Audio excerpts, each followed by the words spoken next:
दोस्तों नमस्कार, आदाब, सत श्री अकाल।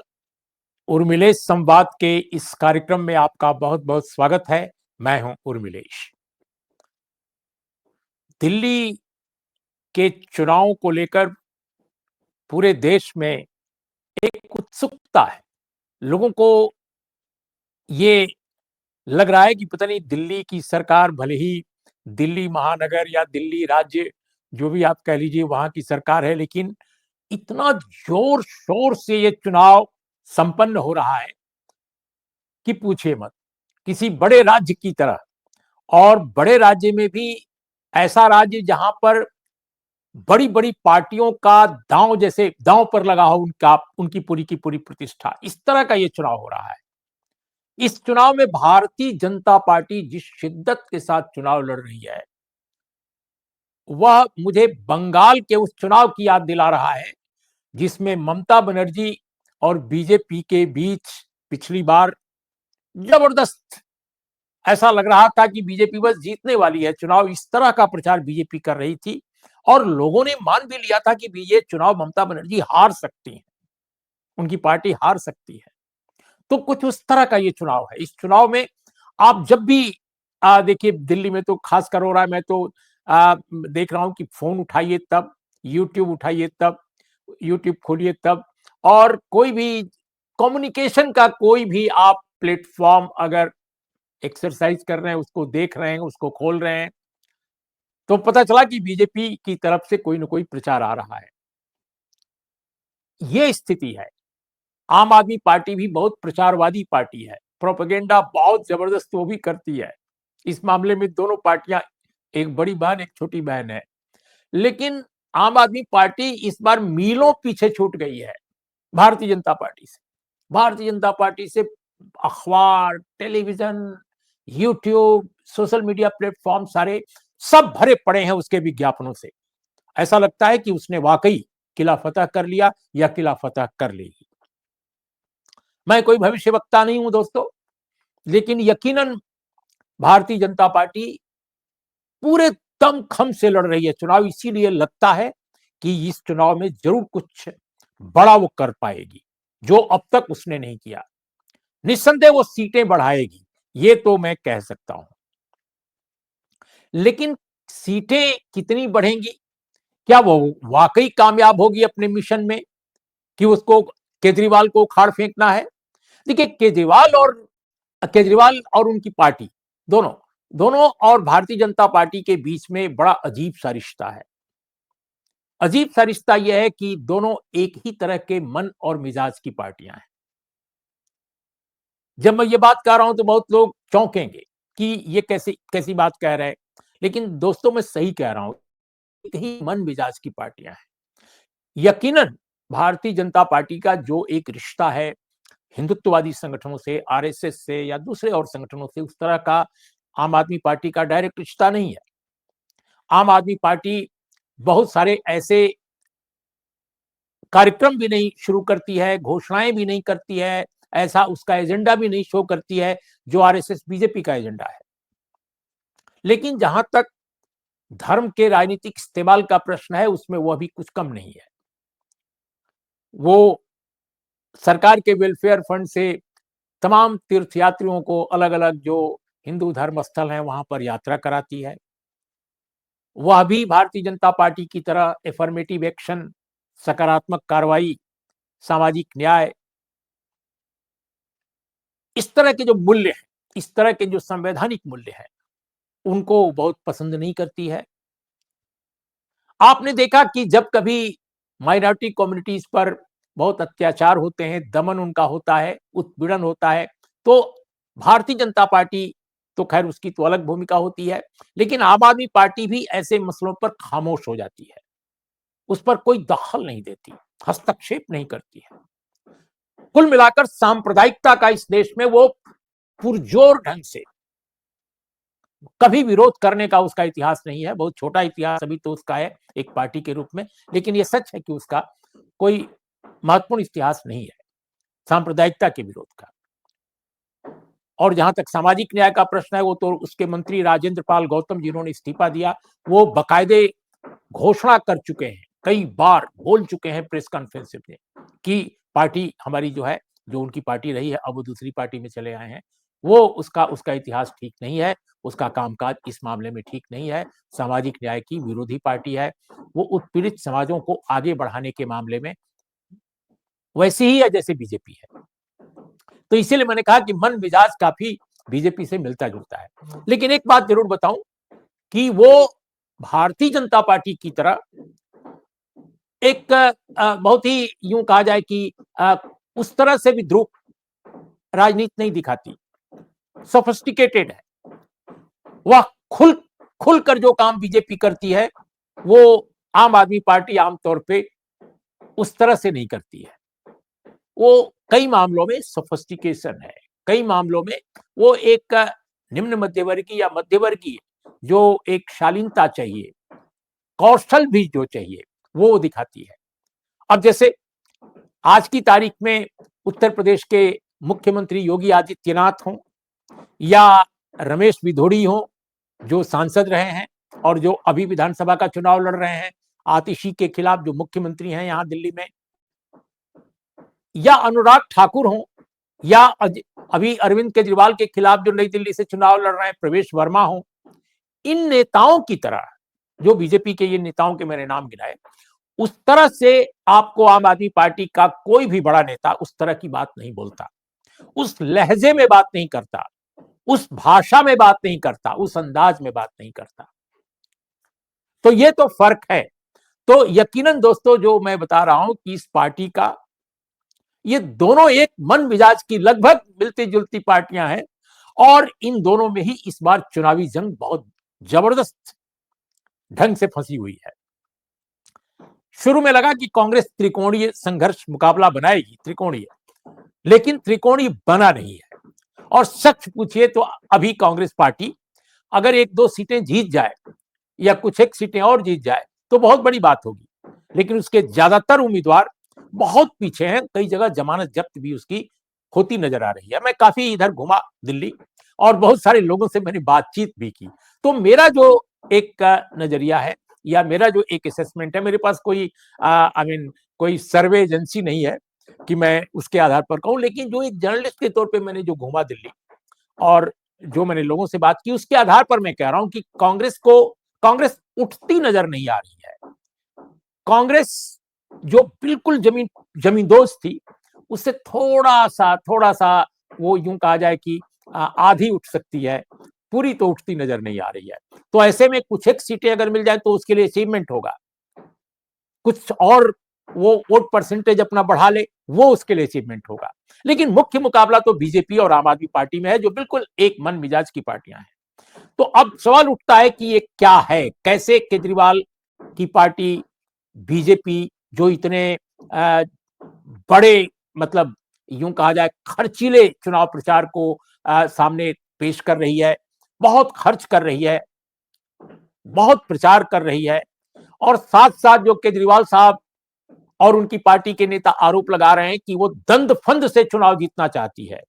मतदाताओं को, दिल्ली के कई निर्वाचन क्षेत्रों में मतदाताओं के नाम काटे गए हैं, ये आरोप उन्होंने लगाया है, दस्तावेज भी सामने किया है, इलेक्शन कमीशन से भी अपील की है, लेकिन कुछ हुआ नहीं। कई जगहों पर ऑल ऑफ सडन उनका दावा है कि ये जो कटौती की गई है या कुछ जगहों पर ऐसे नाम जोड़े गए हैं जो पहले नहीं थे। तो इन आरोपों पर अगर इलेक्शन कमीशन ने ऑब्जेक्टिव होकर, निष्पक्ष होकर पड़ताल की होती, कोई फैसला किया होता, तो शायद मुझे लगता है कि हम जैसे पत्रकारों को भी ये कहने का मौका मिलता कि केजरीवाल के आरोप झूठे हैं, लेकिन हम ये नहीं कह सकते कि झूठे हैं और ना हम ये कह सकते हैं कि सच्चे हैं, क्योंकि पड़ताल ही ठीक से नहीं हुई है। इसके लिए मैं समझता हूं कि इलेक्शन कमीशन को कुछ कमेटी बना देनी चाहिए थी और वो कमेटी इसकी जांच करती, रिपोर्ट देती। तो वो काम हुआ नहीं। कई जगहों पर ऐसा होता आ रहा है अपने देश में।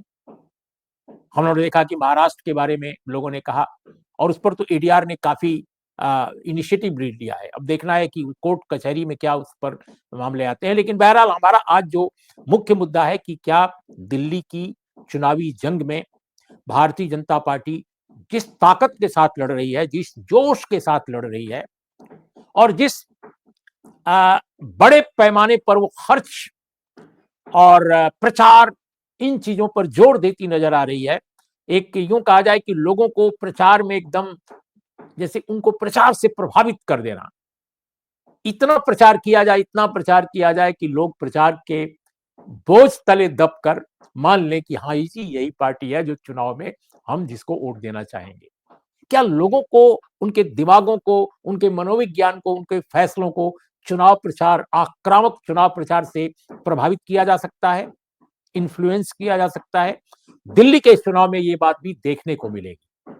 अगर भारतीय जनता पार्टी को सीटें बहुत ज्यादा मिल जाती हैं और वो चुनाव जीत जाती है, तो मानना पड़ेगा कि जमीनी स्तर पर काम काज उतना भले आप ना करें, लेकिन अगर जोरदार प्रचार आपका है तो आप चुनाव जीत सकते हैं। क्योंकि दिल्ली प्रदेश में भारतीय जनता पार्टी ने कोई ऐसा काम नहीं किया है। अगर अगर अगर यहाँ के महानगर परिषद जो है या महानगर पालिका या परिषद जो भी है, वहां पर झगड़े करने के अलावा आपस में दोनों पार्टियों के और ऐसे कोई राजनीतिक काम, कभी कभी प्रदर्शन कर देना, कभी कुछ धरना प्रदर्शन, ये सब तो होता रहता है। लेकिन ऐसा नहीं है कि दिल्ली की जनता को भारतीय जनता पार्टी की स्थानीय इकाई ने इतना प्रभावित कर लिया है कि लोग मोबिलाइज हो जाएं। और आम आदमी पार्टी ने जो मोबिलाइजेशन पहले कर रखा था कांग्रेस के खिलाफ, वो कांग्रेस के खिलाफ दरअसल सबसे मेन पार्टी बन गई। उसने रिप्लेस कर दिया भारतीय जनता पार्टी को। और भारतीय जनता पार्टी, जैसा मैंने कहा कि एक ही मन मिजाज की पार्टियां हैं, तो उन्होंने अपने सोशल बेस को भी ट्रांसफर, एक तरह से ट्रांसफर हो गया सोशल बेस। और यही कारण है कि हमारे दिल्ली में जो वैश्य समुदाय का बड़ा हिस्सा है, वो आम आदमी पार्टी की तरफ आज नजर आ रहा है। ये मैंने स्वयं भी कई लोगों से बात की और मेरा असेसमेंट यह है कि दिल्ली में वो वैश्य समुदाय जो एक जमाने में भारतीय जनता पार्टी का काफी समर्थक है, और पूरे देश में है वैश्य समुदाय, लेकिन वैश्य समुदाय में आम आदमी पार्टी अभी भी, मेरा विचार है कि वो बीजेपी से आगे है। तो ये आरएसएस और बीजेपी दोनों का एक जमाने में, उनको तो कहा ही जाता था वैश्य समुदाय की पार्टी, बाद में उनको कहा जाने लगा कि ब्राह्मण और बनिया दोनों समाजों की पार्टी है।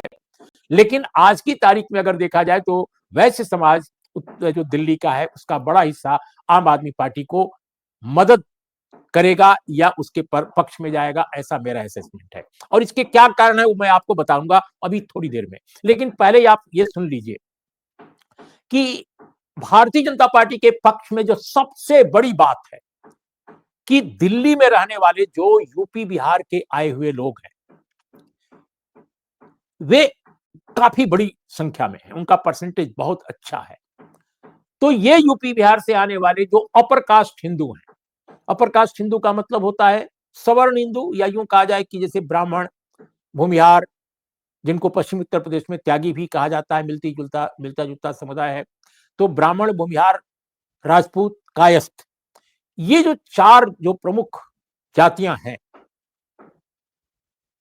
कायस्थ अपर कास्ट भी अपर कास्ट के तौर पे उस श्रेणी में लिए जाते हैं आजकल। तो इन जातियों का बड़ा हिस्सा उत्तर प्रदेश और बिहार से आए हुए जो सेटिल यहाँ पर लोग हैं, जो सेटिल हो गए हैं, जो यहीं के मतदाता बन गए हैं, उनमें बीजेपी सबसे ऊपर है, आम आदमी पार्टी नीचे।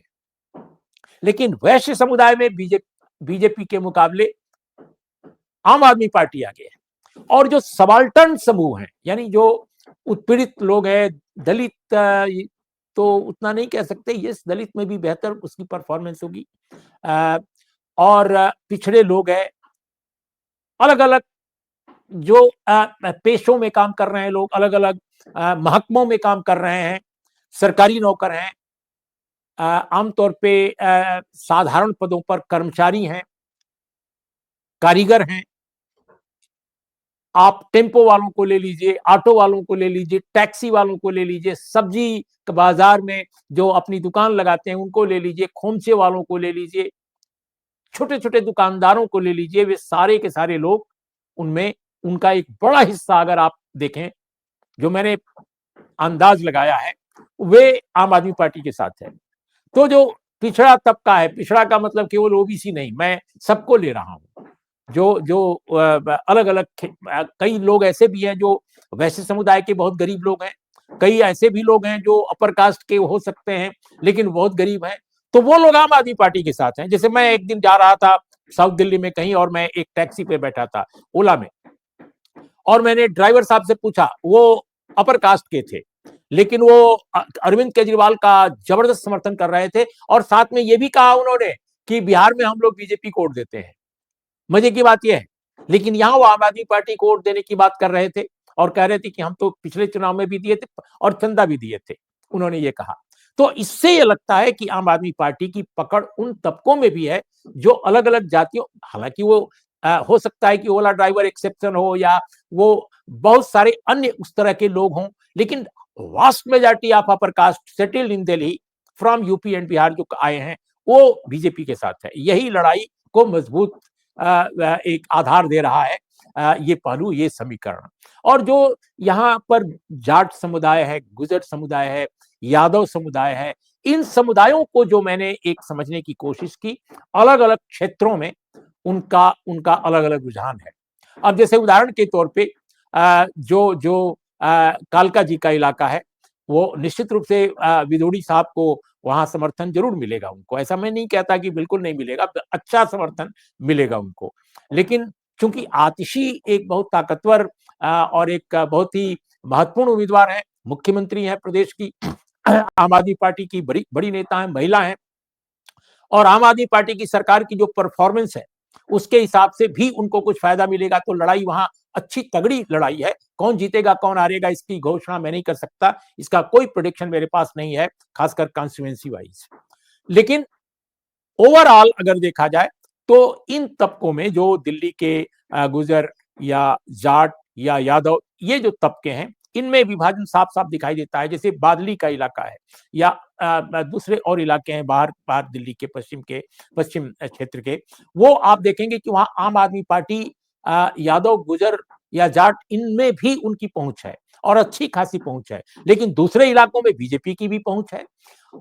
कांग्रेस पार्टी ने भी ऐसे इलाकों में, कुछ इलाकों में सबाल्टर्न जो समूह हैं उनके बीच में अपनी पकड़ बनाई है, इसमें कोई दो राय नहीं है। तो ये नहीं कहा जा सकता दिल्ली के चुनाव में कि अमुक जाति का पूरा वोट किसी एक पार्टी को मिल जाएगा, ऐसा बिल्कुल नहीं है। लेकिन अगर आप देखें मेजॉरिटी मेजॉरिटी यानी बड़ी ताकत, बड़ी संख्या किसी एक पर्टिकुलर कम्युनिटी या जाति की, तो वो दिखाई पड़ता है कि उनका विभाजन आम आदमी पार्टी और बीजेपी के बीच ही हो रहा है, उसी में वो बट रहे हैं। अपर कास्ट जो बताया मैंने, जो हिंदू अपर कास्ट है, उसका रुझान ज्यादातर बीजेपी के साथ है। लेकिन दूसरे जो समुदाय हैं, खासकर जो वैश्य समुदाय है, जो पिछड़ा समुदाय है, जो कारीगर है, जो छोटे दुकानदार हैं, ये लोग मैं समझता हूं कि आम आदमी पार्टी के साथ उनका एक रुझान है बड़े हिस्से का। महिलाओं का रुझान, जो खासकर पढ़ी लिखी महिलाएं हैं, और कम पढ़ी लिखी भी जो हैं और जो अधिक पढ़ी लिखी हैं, उनका भी रुझान मैं देख रहा हूं कि आम आदमी पार्टी के साथ ज्यादा है। एक कारण शायद यह है कि बीजेपी के जो दिल्ली में नेता हैं, वो बहुत यूं कहा जाए कि जिस शालीनता के साथ आम आदमी पार्टी के नेता पेश आते हैं लोगों के साथ, शायद वो शालीनता की थोड़ी कमी है बीजेपी के नेताओं में। बीजेपी के नेताओं को बहुत आक्रामक देखा जाता है, बहुत ही यूं कहा जाए कि उनकी भाषा या उनके उनके अंदाज जो हैं, वो वो आम आदमी पार्टी के नेताओं की तरह नहीं है। आम आदमी पार्टी के नेता चाहे विचारधारा के स्तर पर राइट विंग हो, या सेंट्रिस्ट हों, या कंजर्वेटिव हों, या रिलीजियस हों, लेकिन वो पेश आते हैं अलग ढंग से। और बीजेपी के नेता, वो तो लगता है कि बिल्कुल तूफान मचा देंगे, बिल्कुल अगर आप उनकी बात नहीं मानेंगे तो वो आपको कुछ भी सुना देंगे। और जो भाषा बड़े बड़े नेताओं की है, भारतीय जनता पार्टी की जो चुनाव सभाओं में आते हैं, उस भाषा को भी आप देखिए। तो मुझे लगता है कि दिल्ली जो एक पढ़ा लिखा समाज यहाँ का है, सभ्य और सुसंस्कृत और सुशिक्षित, उसमें आम आदमी पार्टी की पहुंच बीजेपी के मुकाबले इसीलिए शायद ज्यादा है। और दूसरी बात जो मैं आपको बताऊं कि हाल के दिनों में रमेश भिदोड़ी साहब, प्रवेश वर्मा, शहजाद पूनावाला, इस तरह के लोगों ने, अनुराग ठाकुर और प्रवेश वर्मा खासतौर पर, इन लोगों ने जिस तरह की भाषणबाजी की है, जिस तरह की चीजें बोली हैं टेलीविजन चैनलों पर जो आई हैं, उससे भी एक इमेज बीजेपी की जरूर उस पर असर पड़ा है, इसमें कोई दो राय नहीं है। हालांकि जो टॉप लीडर हैं बीजेपी के केंद्रीय स्तर पर, वो ऐसी भाषा से बचते हैं, वो ऐसा नहीं करते। लेकिन प्रादेशिक नेता जो आते हैं, वो तो खूब बोलते हैं। तो ये एक पहलू है। और बिल्कुल आखिर में मैं आपको बताऊं कि जो फ्री बिजली 200 यूनिट से जो कम यूज कर रहे हैं, ऐसे लोग 22 लाख परिवार बताए जाते हैं। तो इनको इनको जो फ्री बिजली मिल रही है और जो आगे भी मिलेगी, उसकी घोषणा की जा चुकी है, वो एक बहुत बड़ा फैक्टर है। इसके अलावा 201 से लेकर 400 यूनिट पर 50% छूट की बात, 2100 रुपए प्रति महिला देने की बात, मुख्यमंत्री सम्मान योजना के तहत, ये सब चीजें बहुत फायदे की बताई जा रही हैं, ये मिलेंगी। लेकिन 1000 रुपया तो उन्होंने ऑलरेडी एग्जीक्यूट किया है, 2100 एग्जीक्यूट करने का फैसला उनका है। तो इन चीजों के कारण मैं समझता हूं, और आप जानते हैं कि बसों में महिलाओं को फ्री ट्रेवल, ये बहुत बड़ी बात है, तो इसको कौन छोड़ना चाहेगा। तो ये फ्रीबीज, आई मीन जो मुफ्त का, यूं कहा जाए रेवड़ी कहा जाता है आजकल, रेवड़ी देने में भी आम आदमी पार्टी ने बीजेपी को काफी पीछे छोड़ रखा है। बीजेपी पीछा कर रही है, और बीजेपी अब आगे बढ़ चढ़ कर दिखा रही है कि हम उनसे भी ज्यादा फ्री आपको देंगे, हम उनसे भी ज्यादा रेवड़ी आपको बांटेंगे। लेकिन जो ऑलरेडी पहले रेवड़ी दे चुका है, मुझे लगता है कमिटमेंट उसके प्रति शायद वोटरों का या आकर्षण ज्यादा है। तो दोस्तों, इसी के कारण मैं समझता हूं कि जो आम आदमी पार्टी है, वो अभी बीजेपी के मुकाबले थोड़ी बेहतर स्थिति में है। कौन क्या होगा चुनाव में कहना कठिन है, लेकिन निश्चित रूप से प्रचार के मामले में बीजेपी आगे है। और जो दिखाई दे रहा है प्रचार में जितना खर्चा, वो तो आम आदमी पार्टी से भी ज्यादा इस बार दिखाई दे रहा है, जबकि आम आदमी पार्टी भी एक समय बहुत थी। तो बस इतना ही आज कहना था कि इस चुनाव में दिलचस्प मुकाबला है, और उसमें आम आदमी पार्टी का जो ग्राफ है, थोड़ा सा ऊपर दिखाई दे रहा है। नमस्कार, आदाब, सत श्री अकाल।